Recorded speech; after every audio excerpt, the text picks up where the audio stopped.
Bienvenue à ce rendez-vous de l'information sur ESAE Télévision, le sommaire. Depuis l'annonce du décès du professeur Albert Thévoé-Dray, les messages de salutation et hommage lui sont adressés de part et d'autre. À quelques jours des obsèques de ce grand homme, quelques analystes politiques font des révélations sur lui. Plusieurs cultures du monde perpétuent à leur manière le souvenir des morts. Au Bénin, les rites et coutumes divergent selon les régions. Plus de précisions dans cette édition. Classé dans la poule C, ESAE FC est désormais fixé sur ses prochains adversaires, dont Renaissance Sportive de Berkane du Maroc pour le compte de la Total CAF 2019-2020. Dans cette édition, le président du club universitaire Clément Adéchian donne ses impressions sur le classement. Papa. Oui, ma fille. Tu sais, je t'ai dit qu'après mon bac, je veux devenir journaliste reporter d'images, non? Papa, tu penses m'inscrire où? ESAE. ESAE, papa. Waouh! Maman, maintenant que j'ai eu le bac, je veux faire les finances et trésors. Tu comptes m'inscrire où? ESAE, mon fils. ESAE? Oui, maman!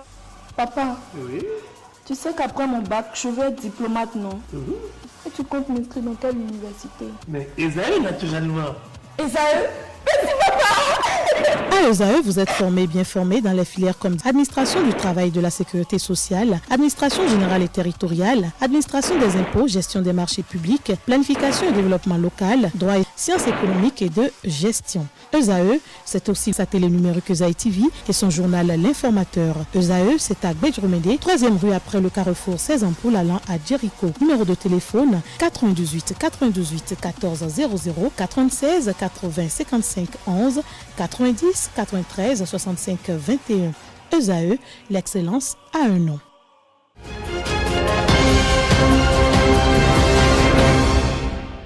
Bonsoir. Décédé le mercredi 6 novembre 2019 à Porto Novo à l'âge de 90 ans, le professeur Albert Thévoé-Dray sera inhumé le 23 novembre prochain. Et c'est la Maison africaine de la paix à Adjati, située dans la commune d'Adjara, qui abritera l'événement. Les obsèques du défunt démarrent le vendredi 22 novembre 2019 par une veillée de prière à l'église Notre-Dame de l'Immaculée Conception à Porto Novo.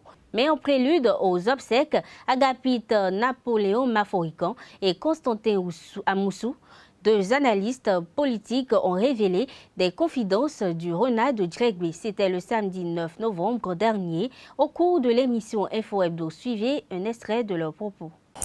Vous devez parler de Melchior, le professeur Albert Thévoé-Dray, qui pour moi est un père spirituel. Je ne l'ai jamais caché. Ça fait près de 40 ans de ma vie, 30 ans. Ça veut dire quand même qu'une bonne partie de ma toute petite vie, je n'en ai pas beaucoup, où j'ai été sous la sidération de l'énorme intellectuel et du très grand homme de culture que fut Albert Thévoé-Dray, un homme d'anticipation.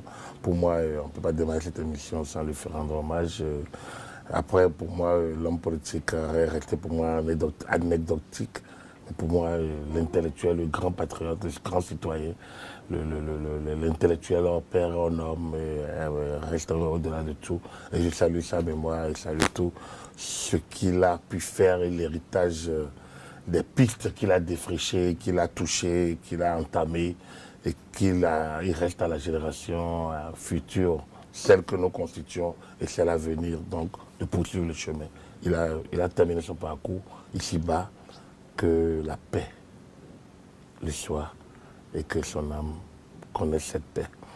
Je vais en parler avec peut-être un peu d'émotion, mais la vérité, c'est que je ne voulais pas en parler. Parce qu'il y a un an, c'était la dernière fois que j'étais allé le voir, notamment en octobre 2018. Le frère Melchior m'a dit qu'il ne souhaitait pas qu'on lui rende des hommages posthumes.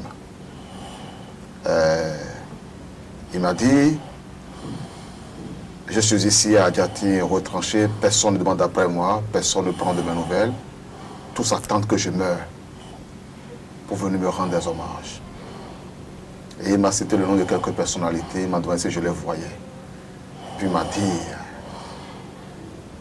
je ne suis pas très content d'elle, de ces personnalités. Et ça m'a rappelé une chose. Il y a 10 ans, notamment le 7 novembre presque jour pour jour 2009, alors que j'étais encore co-animateur avec SPD au logo de l'émission Bonjour Citoyen, le frère Melchior a sorti ce que l'on peut considérer, oui, en tant que tel réellement, comme son dernier ouvrage, Le bonheur de servir. Nous l'avions donc reçu, l'ouvrage est sorti le 4 novembre, et le 7, nous l'avons reçu sur le plateau de Bonjour Citoyen. Et parmi les questions que nous lui avons posées, il en fait une, qui était de savoir que vous plaira-t-il que l'on garde de vous? Et à lui de nous répondre rien. Et d'ajouter pour insister, je voudrais qu'on ne garde rien de moi. Il était assez ferme là-dessus. Après, nous avons un peu débattu de cela. Et puis bon, j'ai eu d'autres occasions d'échanger avec lui, je ne rentrerai pas dans les détails. Mais ce qui est essentiel et que je tire de ce parcours sur 10 ans et de souvenirs que je garde de lui, pour quelqu'un qui après s'est montré très très affectueux et très attentif à mon égard, c'est d'un homme.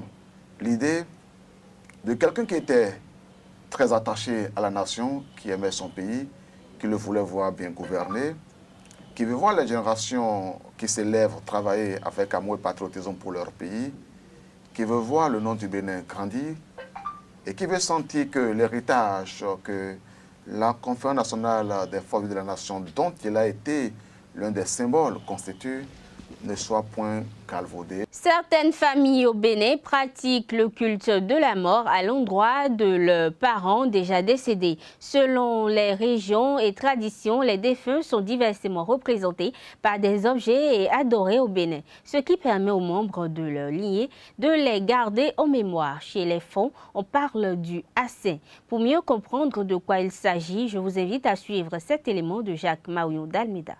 Le culte voué aux morts pour implorer leur faveur se fait de différentes manières au sud-ouest du Bénin et une partie de l'est du pays qui regroupe les descendants de la lignée Agasouvi venus d'Adjatado. C'est le culte Assin qui leur permet d'implorer leurs aïeux. Pour les Nagos, c'est par le culte Egun. Ce qu'il faut retenir, c'est toujours vouer aux morts pour que la grâce et bonté puissent jaillir sur les enfants de la lignée. Comment apporte le mot? Puisque ce sont des frères. Mais les Yorubas sont allés plus loin et habillent les revenants. Ce que nous appelons, chez les Yorubas, nous appelons ça Ojuori. Ojuori, pour expliquer ce que l'œil physique ne peut pas voir. Et que si l'œil la voit, l'œil sera percé. Sauf si l'œil est initié et a respecté les rituels. Et c'est une chambre spéciale. Qu'on ne n'ouvre pas au hasard, parce que c'est la chambre des morts. Et tous les éléments qui sont dedans, excusez-moi si vous n'êtes pas initié, les blancs ont tout, hein, mais nous avons ce que. Ils ont tout, et nous aussi on a tout. Oui, bon, ça c'est très important. Et à Saint, là, c'est un peu partout. À Saint, c'est un peu partout. Si nous prenons le cas de chez nous, surtout nous quand je parle de fonds, vous avez les haïseurs dedans, hein? Vous avez les groupes dedans, vous avez en tout cas tous ceux qui sont de l'ère Tado là. Nous avons les mêmes Assins qui représentent nos défunts. Parce que pour l'Africain et principalement pour le Béninois, hein, nos morts ne sont pas morts. Est-ce que vous voyez? C'est les Nagos, quoi? C'est les Nagos là. C'est les Nagos là. Leur Assin là, c'est Egungun. Et quand vous voyez Egungun au dehors, leur siège, il y a leur Assin là-bas. Egungun là représente Assin qu'ils ont dans leur couvent. C'est ça. Donc, nous disons tous la même chose, mais chacun à sa manière. Voilà. Il faut noter que même dans la religion judéo-chrétienne, ce culte des morts se fait par la présence et la vénération des images des saints canonisés de l'Église catholique pour qu'ils s'intercèdent pour nous auprès du tout miséricorde qu'est Dieu l'omnipotent, l'omniscient. Chez les autres, je veux dire, c'est les judéo-chrétiens. Vous voyez des statues. Ces statues-là représentent quoi? C'est leur saint, ça. C'est leur saint. Quand ils voient ça, ils voient que ça c'est celui qui a peut-être vécu et qui a défendu leur religion. Bon, on finit par le canoniser et il devient saint. Et on fait ces statues. C'est comme Saint-Antoine de Padoue, Saint-Michel et autres là. C'est ça. Que cela soit le culte à Saint des Fonds ou Egun des Nago, de même que les saints de l'Église catholique, il faut comprendre que c'est destiné à une même fin qui est d'implorer la faveur et la grâce de nos morts.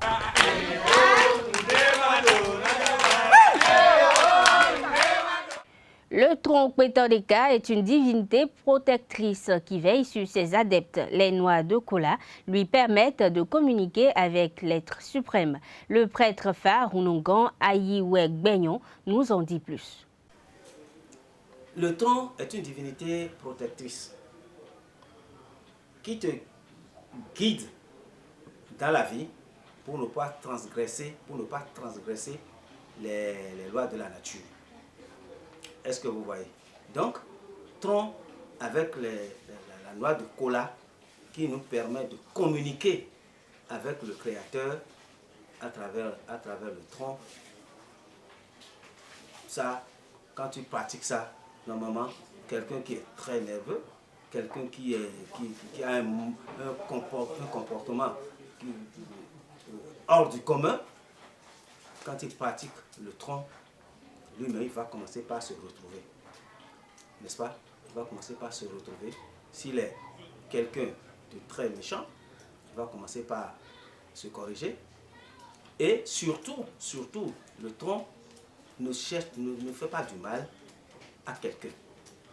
Un tronc Runon, tel que moi je connais, parce que je sais, maintenant là, il y a tellement de Runon aujourd'hui, bon, que moi je ne maîtrise pas, hein. Mais ce que moi je sais, ce que Runongan Papa Diado m'a donné depuis bientôt 45 ans, m'a donné, ça a un seul objectif, le bien-être de soi-même et le bien-être de son entourage. Donc, nous, on n'a pas une recette pour dire, bon voilà, cette personne-là me veut du mal, moi aussi je vais lui envoyer de mauvais sorts. Non, ça n'existe pas. C'est pour cela que nous devons respecter les lois de la nature qui sont presque similaires au commandement de Dieu qu'on nous a appris à l'école, n'est-ce pas? Voilà. Donc le tronc c'est ça. Non. Tronc a une pierre, hein, carrée ou triangulaire, que nous avons mis dans son couvent pendant des jours, qui nous a indiqué. Même si vous n'êtes pas initié, vous n'avez pas besoin d'être initié. Il y a des noms. Quand vous prenez cette pierre-là et que vous tenez direct comme ça, hein, et vous prononcez les noms de tronc, les noms sacrés, les noms puissants de tronc, parce que depuis là, on parle de tronc. Mais il y a des noms que moi, je ne peux pas vous prononcer ici maintenant. Ce n'est pas que ça va vous faire du mal, hein. Pas du tout. Mais si je vous prononce ça, nous sommes obligés d'aller nous laver les mains. Est-ce que vous voyez? Donc voilà. Donc avec ces noms-là et cette pierre-là, si vous prenez ça et que vous avez un objectif, il faut avoir un objectif. Il ne faut pas avoir plusieurs objectifs à la fois.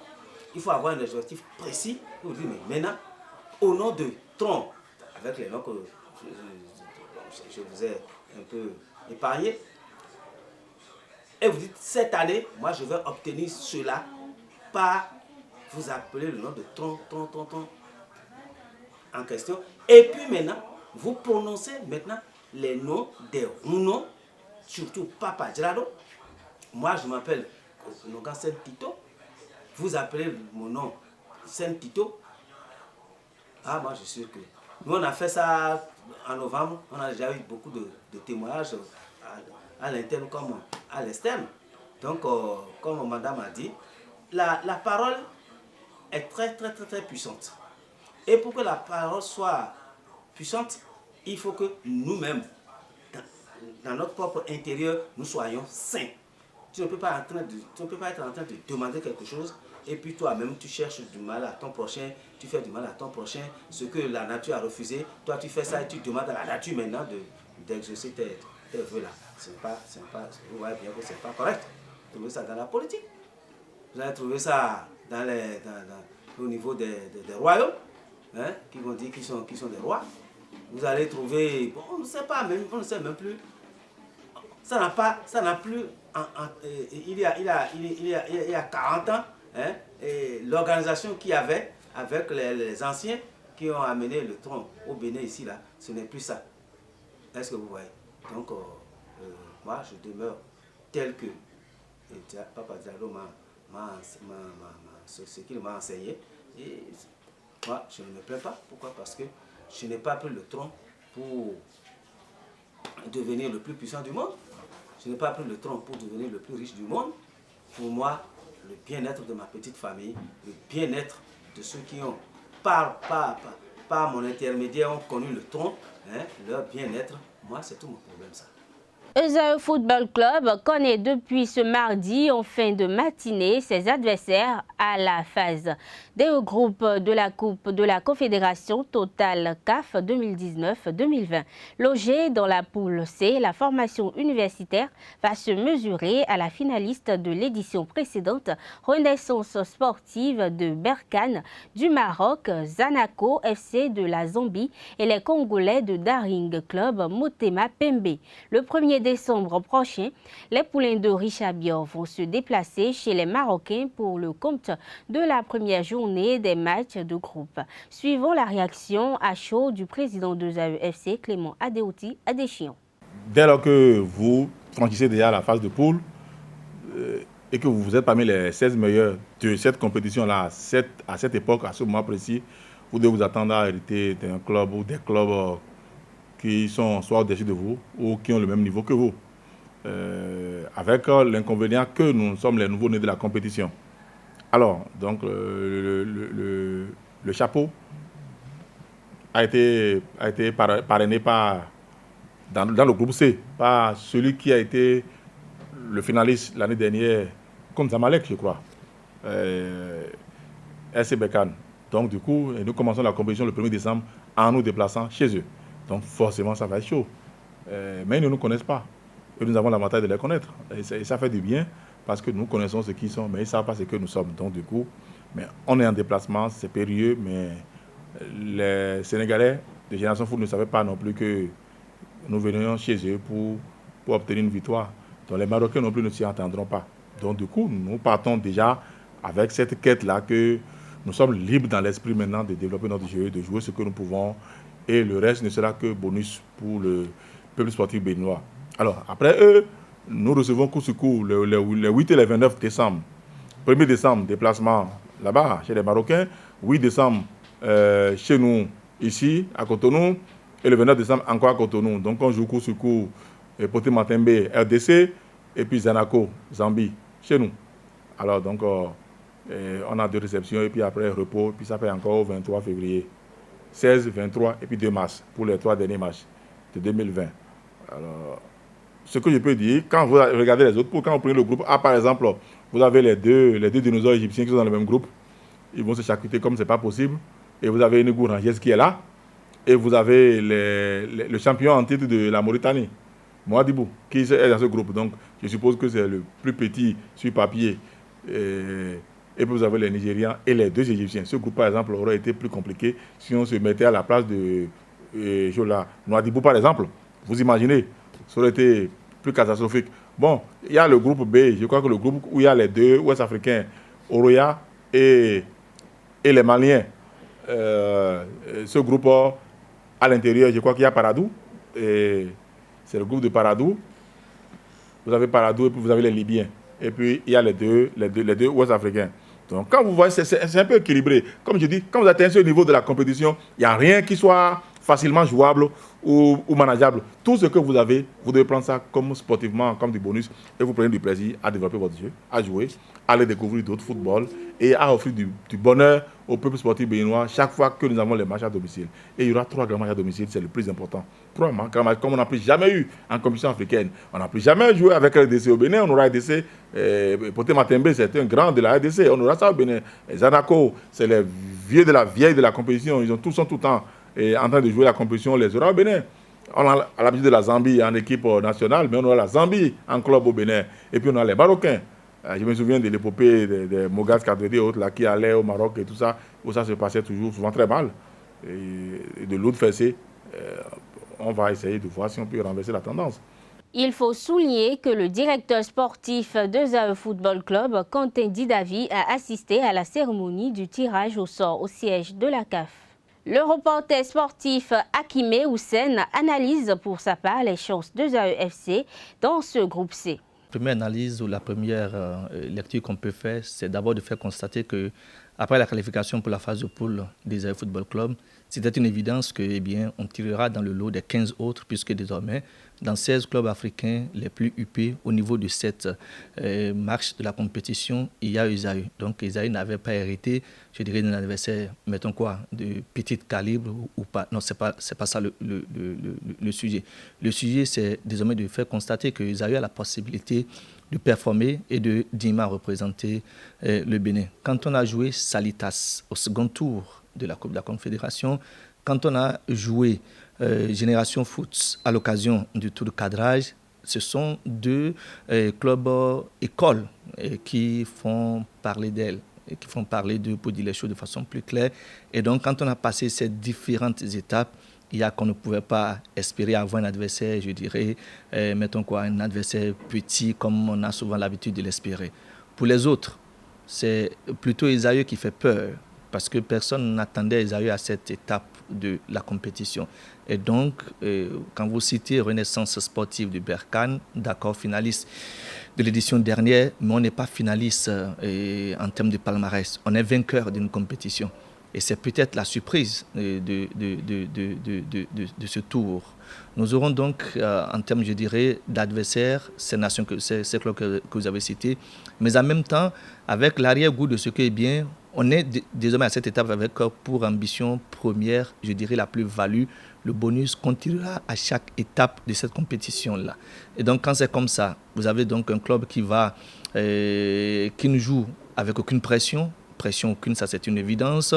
Et donc c'est plutôt les adversaires prochains qui auront maille à partir avec ZAE Football Club. Une formation qui joue modeste, une formation qui joue disciplinée, une formation qui a un entraîneur qui sait faire passer son message. Et ce qui me réjouit davantage, c'est que, avec de petits moyens, ZAE a pu faire grand chose. Et quand on va y ajouter de gros moyens, quand on va y ajouter, je dirais, des éléments qui manquent, parce que j'ai entendu à l'occasion de la rencontre remportée par ZAE, c'était le dernier, la manche retour du tour de cadrage, le président annonçait déjà les couleurs de ce qui est bien, l'effectif sera étoffé. C'est vrai que quand on a 24 licences et qu'on a 6 à compléter, il faut véritablement étoffer en qualité le groupe. Et je veux espérer que cette qualité vienne apporter un plus à ZAE, à l'effectif actuellement présent, pour que les clubs que vous avez cités, Renaissance sportive de Berkane, le Daring Club Motema Pembe, c'est un nom que nous avons entendu, qui nous a même bercé dans notre enfance.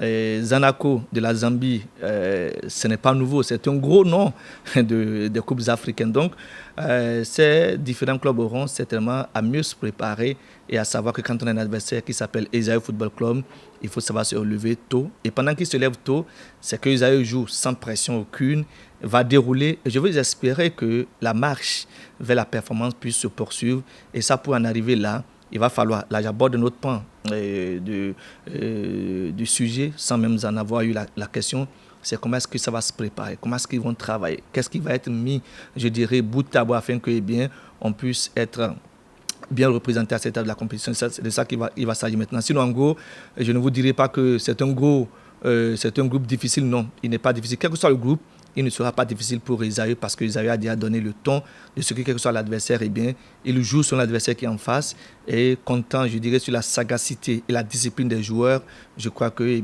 on peut espérer de grosses surprises avec ce club du Bénin. Les écureuils du Bénin ont rallié le Nigeria ce mardi dans le cadre du match de la première journée des éliminatoires de la Coupe d'Afrique des Nations Cameroun 2021 contre les Super Eagles à Ouyo. À 24 de ce derby, ils ont effectué la traditionnelle reconnaissance du terrain d'Akwa Ibom International Stadium à 17h. Pour ce premier match officiel après la CAN, le sélectionneur Michel Dussuet va composer à des absents de taille en charnière centrale. Même s'il respecte le Nigeria, il ne le craint non plus. Forcément, on sait que le Nigeria, c'est un grand d'Afrique. Ils ont été mondialistes, ils ont fini 3e de la dernière Coupe d'Afrique des Nations en étant éliminés en demi-finale d'extrême justesse. Donc ils sont sur une dynamique qui est de résultats qui est très, très positive. Et il y a un gros effectif dans cette équipe-là, avec beaucoup de joueurs talentueux qui s'expriment au plus haut niveau. On les voit évoluer à la télé quand il y a des journées de Champions League, on voit des Nigériens. On ne voit pas de Béninois, mais on voit des Nigériens. Donc on sait les écarts au niveau du potentiel des joueurs. Maintenant, même si on respecte tout le monde, on n'a jamais craint personne. On est là pour défendre nos chances sur le terrain, on est là pour donner le meilleur de nous-mêmes. Si on est discipliné sur le terrain, si on est généreux sur le terrain, on est capable de rivaliser. Donc on a déjà certains vécus par rapport au fait d'affronter des grands d'Afrique, parce qu'on en a affronté pas mal ces derniers temps. Et je pense qu'à chaque fois on a répondu présent. Donc j'espère que ce sera encore le cas sur ce match-là. On sait que ce sera un match difficile qui nous attend, mais quand on va jouer un match, on y va avec de l'ambition tout le temps. C'est vrai que forcément il y aura un joueur en charnière centrale qui sera un peu moins expérimenté. On a déjà aussi le poste de latéral droit avec Youssouf qui est aussi inexpérimenté, même s'il a déjà accumulé ces 3 matchs, mais ça reste encore des jeunes joueurs. Maintenant, il faut être encore plus concentré sur notre sujet. Il faut que les joueurs aussi arrivent à se libérer, que celui qui va débuter en défense centrale se sente bien d'entrée de match, pas trop tendu, de façon à pouvoir s'exprimer pleinement. Après, on ne défend pas avec seulement 2 défenseurs centraux, c'est toute l'équipe qui défend, toute l'équipe qui va faire les efforts pour justement soulager un petit peu notre ligne défensive. Mesdames et messieurs, c'est sur cette note sportive que nous bouclons cette édition. Merci de l'avoir suivi. À bientôt.